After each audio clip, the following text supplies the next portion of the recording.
fekkee ko bés nga ci chaîne bi ñu ngi lay ñaan nga bës abonné bës cloche de notification bi bës like ngir di mën a am bépp vidéo bi jàll ci chaîne bi merci. asalaamaaleykum sama gars yi dal leen jàmm ci seen Sylla Ndanane Techno. tey dama ñëw ngir wan leen naka ngay def ba télécharger sa WhatsApp GB ak naka ngay def ba mettre ko à jour ndax WhatsApp yi niñ ko xamee à chaque fois bu amee 3 mois wala 2 mois rek WhatsApp bi day mel ne lu expiré parfois da ngay connecté wu ba mu yàgg bu indil la lii léegi bu la indilee lii te yow déjà sa WhatsApp bi bëggoo perte message yi naka ngay def ba mettre ko à jour ak naka ngay def ba télécharger ko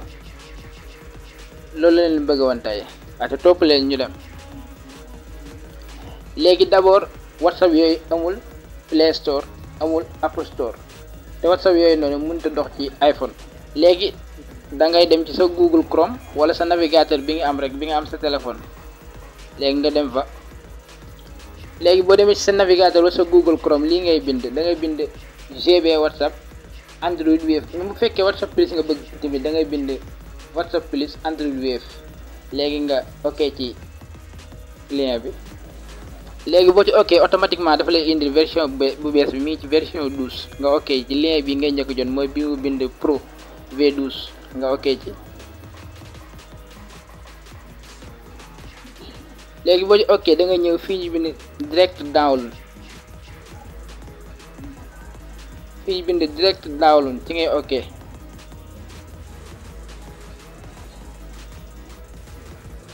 léegi boo ci ok des fois da lay indi ay publicité mais bu la ko indilee rek da nga koy fermer léegi boo ci ok rek automatiquement da lay indil fii téléchargement boo téléchargé rek mu commencé téléchargé wu. léegi bu téléchargé wu ba ñëw da ngay dem ci sa mes fichiers portable bu nekk am na fi mes fichiers am na yoo xam ne dañuy bind gestionnaire am yu bind fil am na bu nekk bleu am bu nekk jaune. boo duggee fii nii ci sa mes fichiers léegi da ngay dugg sa stockage téléphone. léegi boo duggee ci stockage téléphone da nga ñëw fi mu bind download wala téléchargement boo ci duggee dañ ko fekk WhatsApp bi léegi WhatsApp baa ngi nii. léegi bu fekkoon yow sa WhatsApp maanaam dafa jeex bu ko supprimer da nga koy bàyyi noonu léegi boo installé waatee WhatsApp bi rek day ñëw remplacer WhatsApp bi fi nekkoon taxawaay WhatsApp bi fi nekkoon. noonu dong la ñuy defee mettre à jour GB WhatsApp wala FM WhatsApp wala WhatsApp bu mën doon bu même fekkee ay GB WhatsApp ay JT WhatsApp yooyu moom du jar ngay bind Android nangam comme JT WhatsApp Android bi da ngay bind JT WhatsApp rek moom dañ la indil lien bi léegi bi ñu njëkk indil ñu ngay moom yor naa télécharge moom ay yu WhatsApp yooyu la GB WhatsApp ma xaw a naka télécharge. j'espère que ngeen comprendre ak di wax dañ koy jàppale di email ak partage vidéo yaa ngi ñëw ci kanam incha allah yaa ngi def sama gars yi jaajëf